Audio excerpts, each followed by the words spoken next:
नमस्कार. लग्नानंतर होईलच प्रेम ह्या मालिकेत एकदम सुंदरसं असं वळण आलेलं आहे. याच्यामध्ये आपण पाहतोय नंदिनी आणि जीवा इतके दिवसापासून ज्या गोष्टीसाठी कासावीस होत होते ती गोष्ट आता घडली. इथे नंदिनी आई होणार, जीवा बाबा होणार. या गोष्टीने इतका आनंद त्याला होतो. तो नंदिनीला उचलून घरात आणतो आणि घरच्या सगळ्यांना म्हणू लागतो की आई बाबा सगळ्यांनी हत्तीवरून साखर वाटा. आनंदाची बातमी आहे.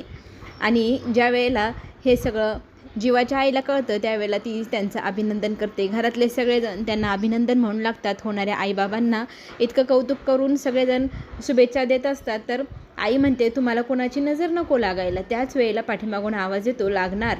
दृष्ट तर लागणारच. सगळेजण तिकडे पाहू लागतात. तर झालंय काय, इथे रम्या विजयसोबत डायरेक्ट लग्न करून घर जावई घेऊन आली आहे आणि सगळ्यांना सांगते की आमची पण दृष्ट काढावी लागणार, कारण आम्हीही लग्न करून आलो आहे असं म्हणत ती सगळ्यांना ओळख करून देते नव्याने की आम्ही दोघं लग्न करून आलो आहे आणि आता ह्याच घरात आमचाही सुखाचा संसार करणार असं म्हणत तिने घरात पाऊल टाकले. आता विजय आणि रम्या हे काय काय संकट आणत आहे जीवा, नंदिनी, पार्थ, काव्या यांच्या संसारावरती. चला तर मग पुढे येणारे जबरदस्त ट्विस्ट पाहण्यासाठी चॅनलला लाईक करा, सबस्क्राईब करा. आपण पुन्हा भेटूया.